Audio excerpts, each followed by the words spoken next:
मित्रांनो, तुमचं पुन्हा एकदा GB स्टोरी टेलर या यूट्यूब चॅनलवर स्वागत आहे. आजच्या आपल्या गोष्टीचं नाव आहे ती. भाग दुसरा. लेखक के. पण गोष्ट सुरू करण्याआधी जर कोणी या कथेचा या अगोदरचा भाग पाहिला नसेल तर तो भाग पाहूनच हा भाग पाहण्यास सुरुवात करावी, ही विनंती. चला तर मग अजिबात वेळ न घालवता गोष्टीला सुरुवात करूया.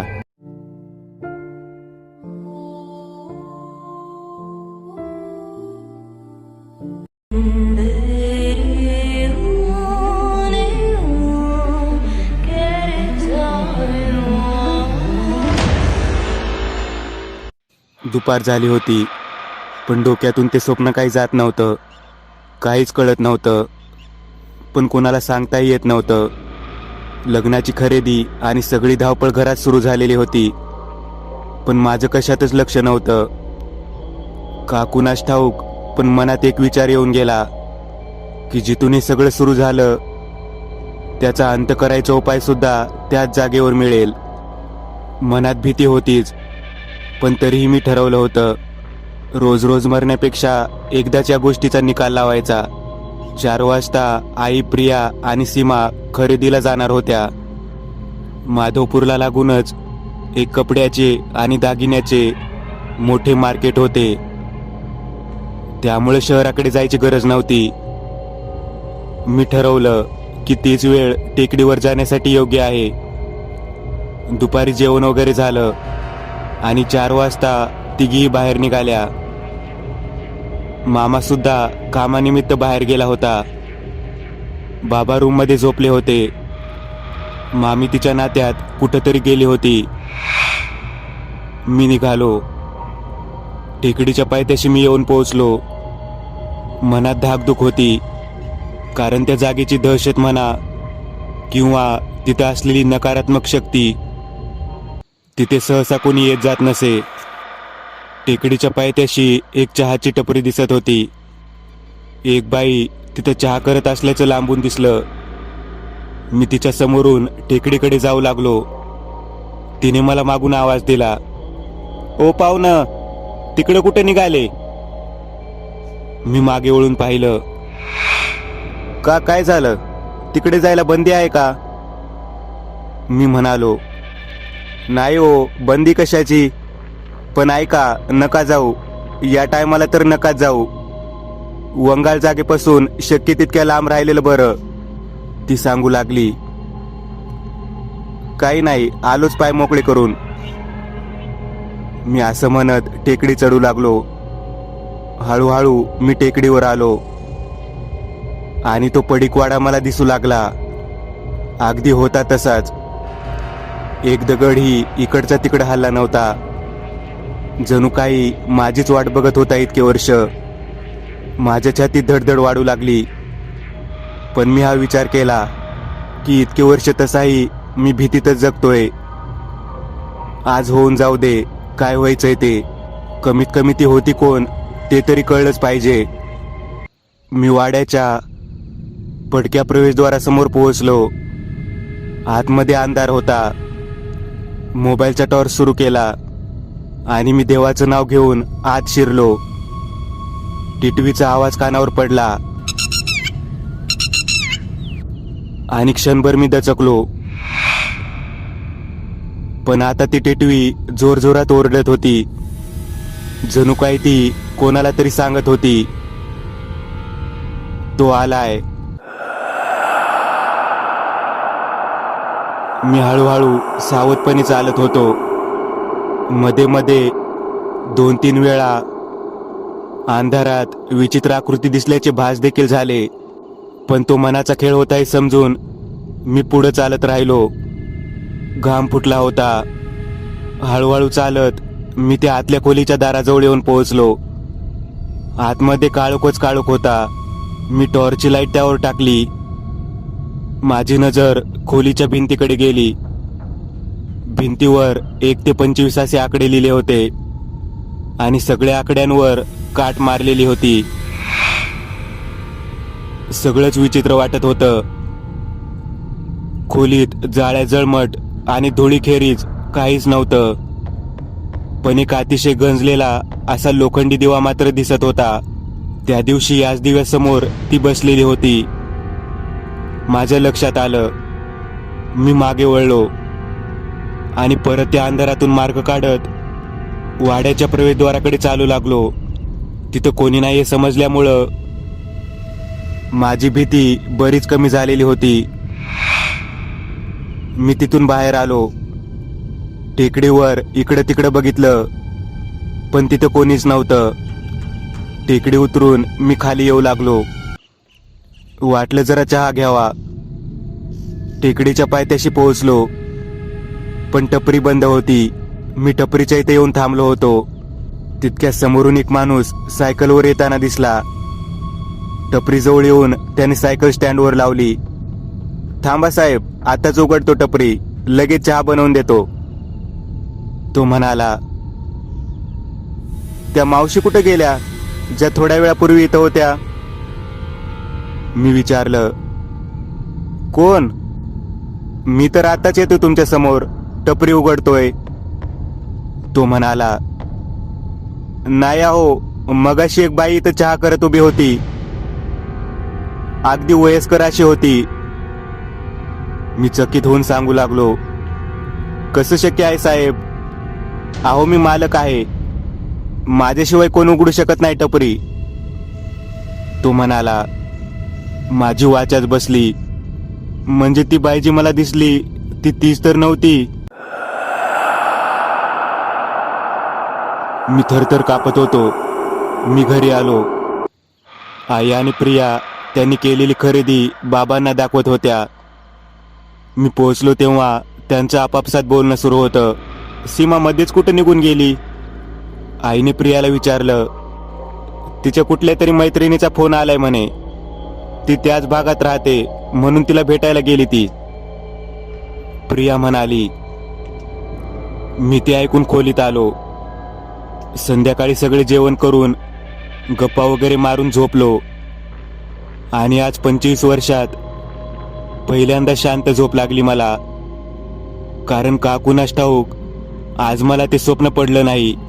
खूप बरं वाटलं मला. जेव्हा सकाळी मी उठलो तेव्हा खूप फ्रेश वाटत होतं.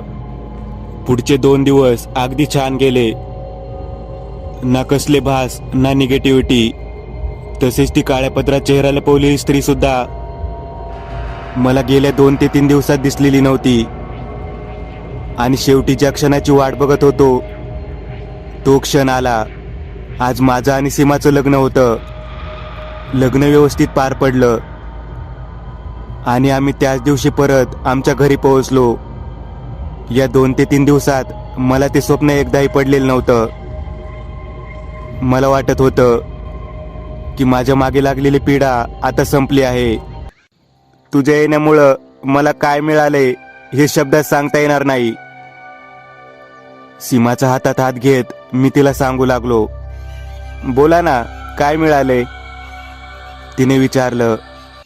मी एक एक करत तिला सगळं सांगू लागलो. ते स्वप्न, तो आवाज, ती काळ्या पदराच्या आड चेहरा लपवलेली स्त्री, अगदी माधवपूरला जाताना घडलेल्या घटना आणि लहानपणी घडलेला तो प्रकार. मी सगळं सांगत होतो. बापरे, खूपच भयंकर होतं सगळं.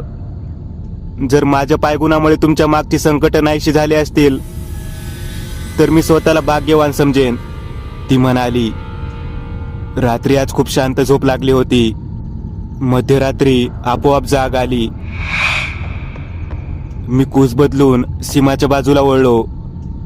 डोळे बंदच होते. हळूच डोळे उघडून मी शेजारी बघितलं. काळ्या साडीत एक स्त्री माझ्या बाजूला माझ्याकडे पाठ करून झोपलेली होती. माझं काळीजच आतून हादरलं. मी थरथरत उठलो.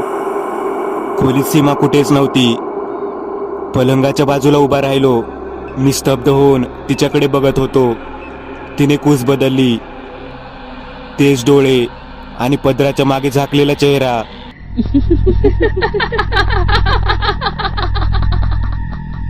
तुला घेऊन जायला आले आहे मी. आता स्वप्नात येऊन तुला त्रास देणार नाही. विकृत आणि किळसवान हास्य हृदयाला घर पाडत होतं. लटलटणाऱ्या पायाने खोलीतून बाहेर पडलो. सीमा, मी ओरडू लागलो. आई बाबा माझ्या आवाजाने त्यांच्या खोलीतून बाहेर आले. काय रे, काय झालं? बाबा माझ्या खोलीत. ती. तोंडातून शब्द फुटत नव्हते. बाबा आत जाऊन बघून आले. अरे कोणीच नाहीये. तेवढ्यात किचन मधून सीमा जिन्याने वर आली. काय झालं जय? तिने विचारलं. तू कुठे होतीस? मी विचारलं. अरे मी पाणी प्यायला किचन मध्ये गेले होते. तू गाढ झोपेत होतास म्हणून तुला उठवलं नाही. ती म्हणाली. कसंबस मनाला शांत करत ती रूम मध्ये घेऊन आली. आई बाबा त्यांच्या खोलीत गेले. पुढची सगळी रात्र मी जागाच होतो. तिचं ते हास्य आणि तिचं ते बोलणं कानात घुमत होतं. सकाळी मी ऑफिसला जायला निघालो. सगळं आवरलं होतं, पण गाडीजवळ पोहोचलो आणि आठवलं की मोबाईल वरच राहिलाय. मी तसाच जिन्याने वर आलो. सीमा आंघोळीला गेली होती. मी बेडरूमचं दार ढकलून आत शिरलो. मोबाईल उचलून निघतच होतो, पण नजर कपाटाच्या वर गेली. डोक्याला मुंग्याच आल्या, कारण ती बाई अंग चोरून कपाटाच्या वर बसली होती. माझ्याकडे बघत ती किळसवाण्या घोगऱ्या आवाजात हसू लागली. तिचं ते हास्य इतकं भयंकर होतं की मी ते सहनच करू शकलो नाही. डोळ्यासमोर अंधार येऊन मी खाली कोसळलो. शुद्धीवर आलो तेव्हा डॉक्टर मला तपासत होते. आई बाबा सीमा बाजूला उभे होते. काय झालं होतं तुम्हाला? सीमाने विचारलं. नंतर सांगतो असं म्हणून मी विषय टाळला. ऑफिसला सुट्टी टाकली. मनात भीतीशिवाय दुसरं काहीही नव्हतं. मला एक समजत नव्हतं की मधले 2 ते 3 दिवस सगळं नीट झालं होतं, तर मग आणखी भयंकर प्रकार का घडू लागले याच विचारात दिवस गेला. रात्र झाली होती. सगळे झोपले होते. सीमा शांतपणे झोपलेली होती, पण मला झोप येत नव्हती. शेवटी झोपेची गोळी घेतली. मग कशीबशी झोप आली. मध्यरात्री मला आज परत जाग आली. पलंगावर बाजूला सीमा नव्हती. मनात विचित्र अशा शंका येत होत्या.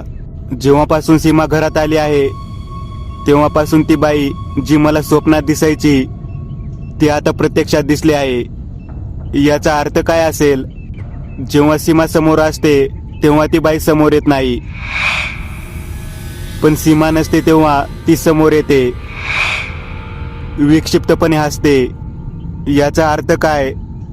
आणि काल पण बरोबर याच वेळी मला जाग आली तेव्हा सीमा इथं नव्हती. आजही तेच.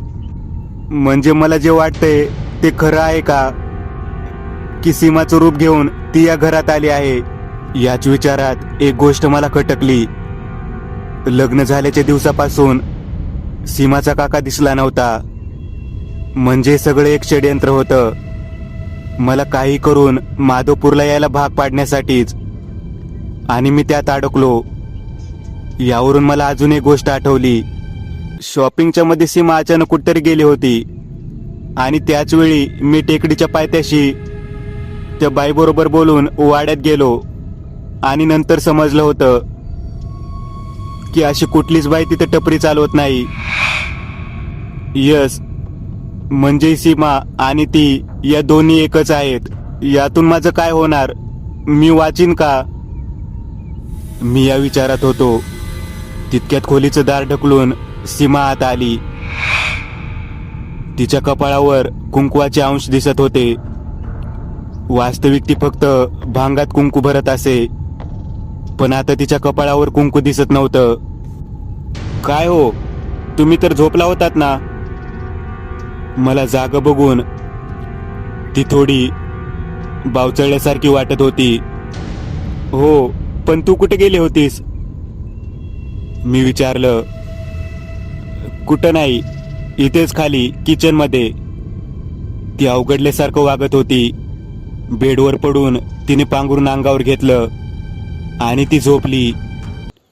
आजची ही रात्र मी जागूनच काढली. फक्त डोळे मिटून पडलो होतो.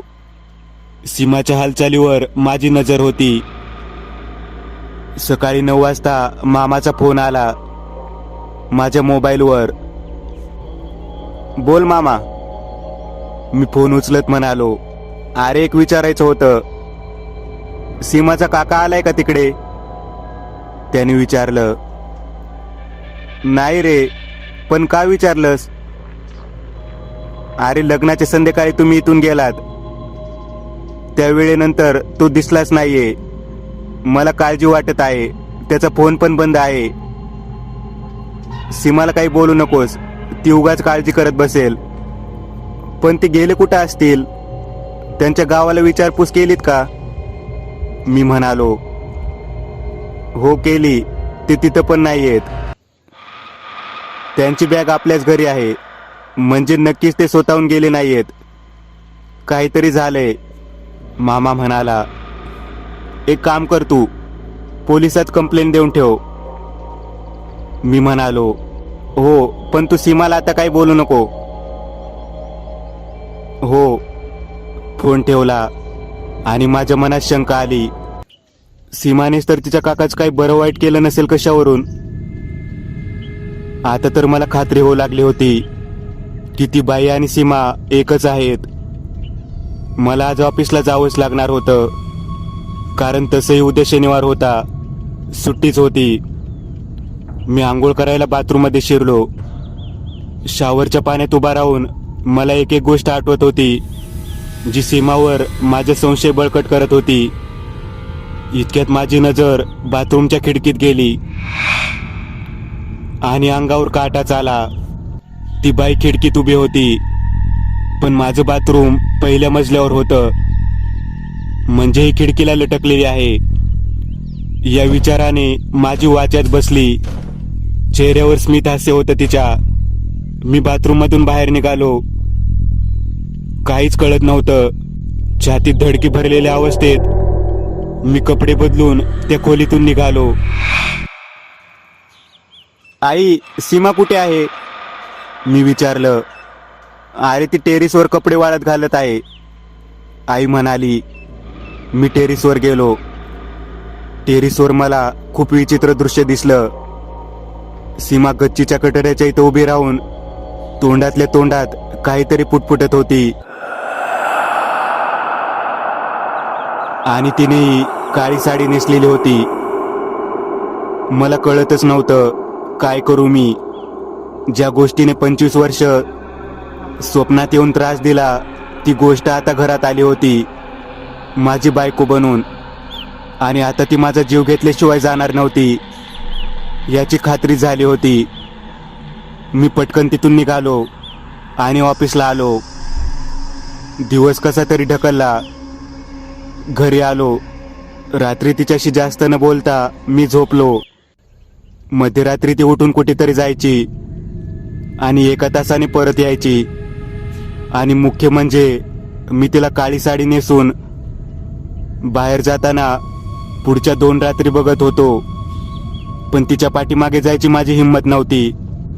आजची सकाळ माझ्यासाठी नेहमीसारखीच होती, टेन्शन असलेली. कुठल्या क्षणी ती बाई समोर येऊन उभी राहील याचा नेम नव्हता. मी सीमाशी बोलणंच कमी केलं होतं. माझ्या डोक्यात फक्त लवकर आवरून घरातून बाहेर जाणं एवढंच होतं. मी ऑफिसला पोहोचलो. तेवढ्यात मामाचा फोन आला. जय, ऐक, एक वाईट बातमी द्यायची होती. काय? सीमाच्या काकाचं प्रेत सापडलं टेकडीवरच्या पडक्या वाड्यात, मामा म्हणाला. मला धक्काच बसला.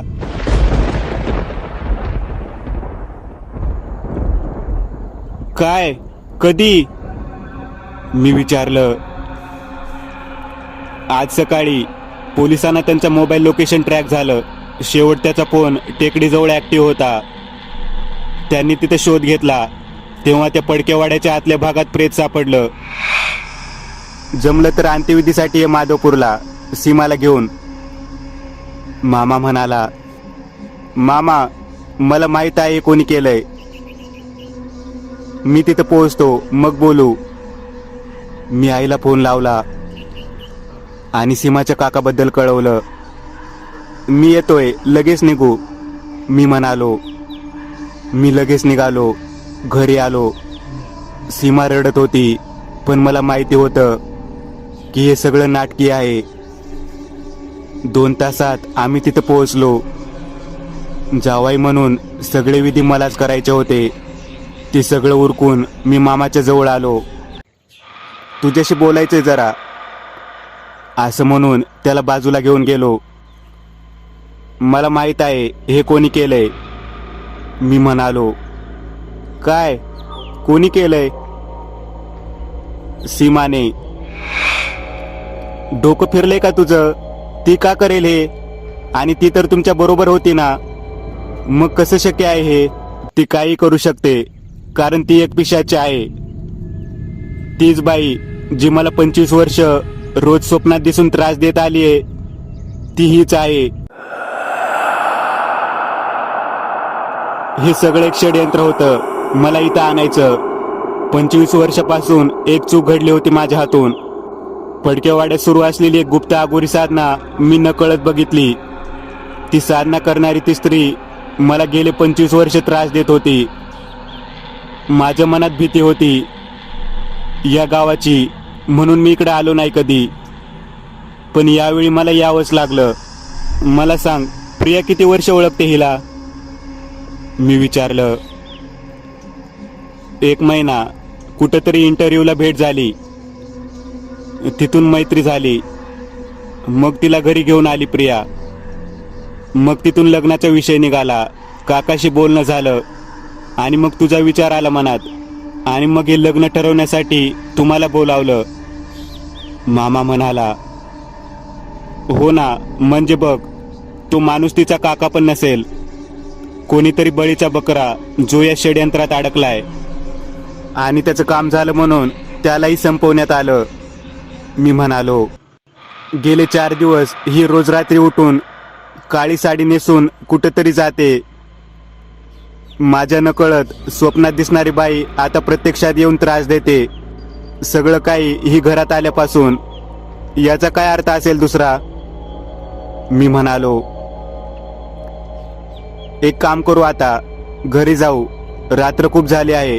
उद्या सकाळी विचार करू, बघू काय करता येईल, मामा म्हणाला. मी आणि मामा घरी पोहोचलो. सीमाचं रडणं सुरूच होतं. आम्ही आंघोळी उरकल्या. काहीतरी खाऊन झोपायला रूममध्ये आलो. सीमा आईच्या रूममध्ये होती. बाबा आणि मामा दोघेही टेरेसवर झोपले होते. कसाबसा डोळा लागला माझा. रात्री अचानक जाग आली. घसा कोरडा पडला होता. झोपायच्या आधी पाण्याचा तांब्या भरून आणायला विसरलो होतो. खूप तहान लागली होती. भीती वाटत होती खाली जायला. पण तरीही मी सावधपणे हळूच किचनकडे निघालो. किचनमध्ये पाणी पिऊन मी सावधपणे परत रूमकडे निघणारच होतो. मध्ये सीमाच्या रूममध्ये आहे का ते बघायला मी तिच्या खोलीत डोकावलं. पण खोलीत आई एकटीच होती. सीमा तिथं नव्हती. पण तितक्यात कानावर तेच मंत्र ऐकू येऊ लागले जे मी त्या वाड्यात ऐकले होते लहानपणी. अंगावर शहारा आला. मी आवाजाच्या दिशेने चालू लागलो. आतल्या खोलीतून आवाज येत होते. मी दबकत दबकत खोलीच्या जवळ आलो. दार लोटलेलं होतं. दार ढकलून मी आत डोकावलं. काळ्या साडीत पाठमोरी बसलेली ती आणि तिच्या समोर ठेवलेली तीच शैतानी मूर्ती. मंत्र म्हणत म्हणत ती मध्येच थांबली. आलास? मला माहिती होतं तू आज परत येणार. 25 वर्षापूर्वी पण अशीच माझी साधना व्यर्थ घालवली होतीस आणि मी अडकून पडले इथंच. पण यावेळी मी एकटी नाही जाणार, तुलाही घेऊन जाईन.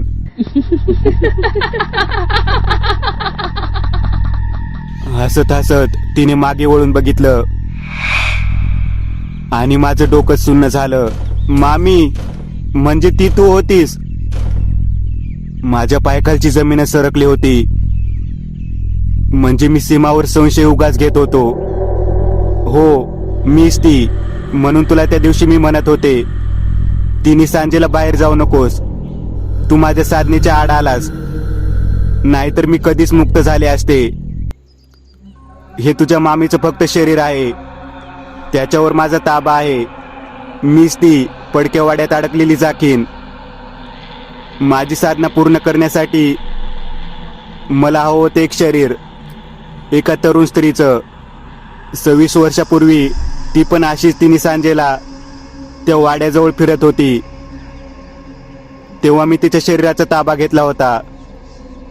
चंद्रग्रहणाच्या त्या संध्याकाळी माझी साधना पूर्ण झाली असती, जर तू तिथं कडमडला नसतास तर. ते दुर्मिळ ग्रहण आज आले 25 वर्षानंतर. पण आता मला कसलाच धोका नाही. माझी साधना पूर्ण होत आली आहे. सीमाच्या काकाने तुमच्या लग्नाच्या रात्री मला बाहेर जाताना बघितलं. मी तिकडेच निघाले होते. त्याला पहिल्यापासून माझ्यावर कसला तरी संशय होता. तो माझा पाठलाग करत माझ्या मागे आला. तो सीमाला फोन करणार होता, पण त्याआधीच मी त्यालाही संपवलं. तू परत जेव्हा त्या वाड्यात निघाला होतास, तेव्हा पायथ्याशी मीच होते, जी तुला म्हणाले होते की तिकडे जाऊ नकोस. मला भीती होती की तू तिथं जाऊन काही उपाय शोधशील. तुला तेव्हाच मारलं असतं, पण तुझ्या रक्ताशिवाय माझी सुटका होऊ शकणार नव्हती. 25 वर्षात तू इकडे एकदाही आला नाहीस, पण यावेळी आता तुझी सुटका नाही.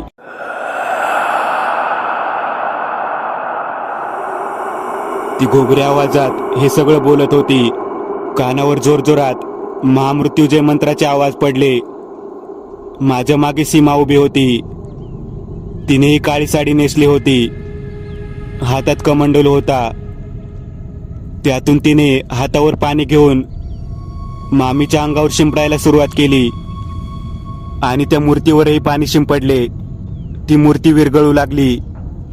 मामीच्या तोंडून किंकाळ्या ऐकू येऊ लागल्या. किंकाळ्या इतक्या भयानक होत्या की अख्खं घर दण आणलं. मामा आणि बाबा वरून खाली पळत आले. मामाची ही अवस्था, समोर ती सैतानी मूर्ती जी विरघळत होती, हे बघून मामाला सगळं समजलं होतं. काही क्षणातच तिचं शरीर झडू लागलं. तिचं शरीर आकसू लागलं. केस पांढरे होऊ लागली. अंगावरची चरबी कमी कमी होऊन चेहरा सुरकुतला. हाडं दिसू लागली आणि हळूहळू तिथं फक्त तिचे कपडेच बाकी राहिले. किंकाळ्या हळूहळू मंद होत गेल्या. मामाने टाहो फोडला. त्याला जबरदस्त धक्का बसला होता, कारण इतके वर्ष तो तिला स्वतःची बायको समजत होता. ती खरं तर एक जाकीन होती. मला माफ कर, मी तुझ्यावरच संशय घेत होतो. पण तू रात्री काळी साडी नेसून कुठं जायचीस? तू मला जेव्हा ते सगळं सांगितलं होतंस, त्याच्या दुसऱ्या दिवशी मी आमच्या एका गुरूंना फोन केला. त्यांनी मला एक गुप्तविधी सांगितला होता. चंद्रग्रहणाच्या आधी 3 रात्रीचं ते व्रत करायचं होतं आणि त्याबद्दल कुणालाच काही सांगायचं नव्हतं. तुला खरा धोका चंद्रग्रहणाच्या रात्रीच होता. ती म्हणाली. 25 वर्ष मागे लागलेला श्राप नाहीसा झाला होता. मित्रांनो, आज पुरतं एवढंच. तुम्हाला जर काही गोष्ट आवडली असेल तर नक्की लाईक करा. तुमच्यापैकी बरेचसे जण व्हिडिओ लाईक न करताच पळून जातात, पण हा जर व्हिडिओ तुम्ही लाईक केला तर मला जरा बरं वाटेल आणि असेच भारी भारी व्हिडिओ बनवायची माझ्यात एनर्जी येईल.